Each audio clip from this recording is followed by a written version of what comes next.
Y'all ready for your next comedian? She's sober. It's Nikki Black visiting from LA. Give it up!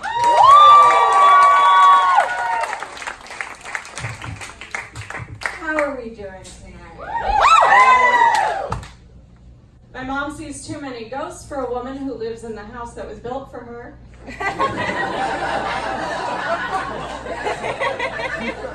One might say an unreasonable amount of ghosts. Okay, the only thing that is haunting that home is those nouveau riche South Jersey countertops. You dumb bitch. It's not a fucking ghost. I'm borderline. That shit is hereditary. And my mom said to me once that she thought that maybe she was schizophrenic. I said, I would look into that. I would buy that. She immediately, 180, what? Why would you say that? Schizophrenic people see things that aren't there. I see ghosts. Oh. Okay. My mom practices witchcraft. My mom's a witch.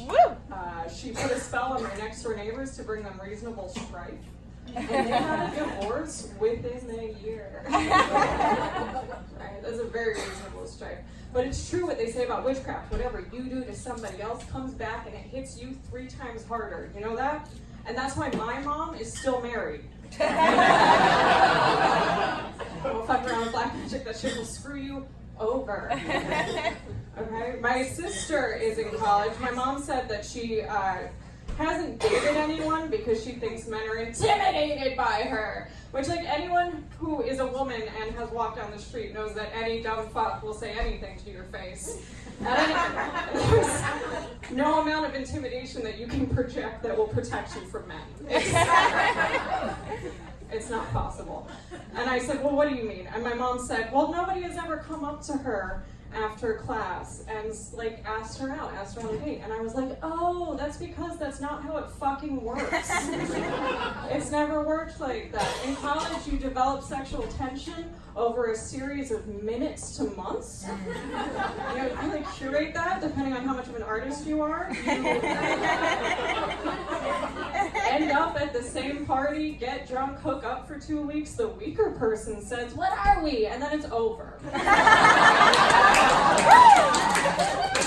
And that is the natural lifespan of a college relationship. If somebody comes up to you after your college class and they literally ask you out, that is a red fucking flag.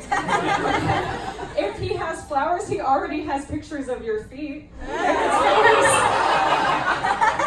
it's flowers and chocolate, fucking call the cops, okay? You're in danger of being murdered.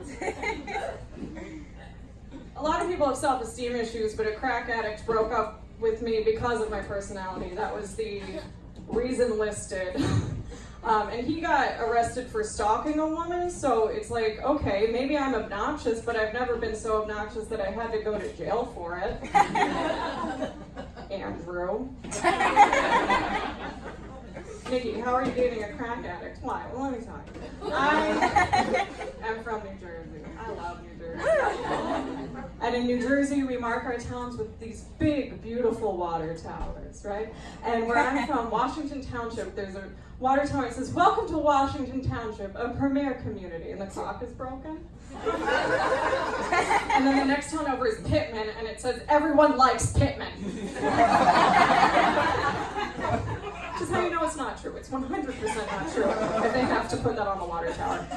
And then the water tower for Glassboro just says Glassboro. And this guy said to me, he said, Nikki, someday I'm going to climb up to the top of that water tower.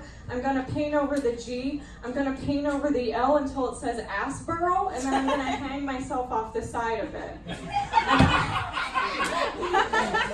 I thought, my God, he's got the soul of a poet.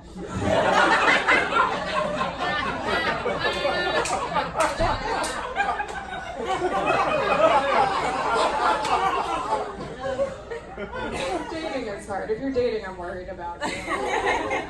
I'm deeply worried about you. I was seeing this guy, I really had anxiety.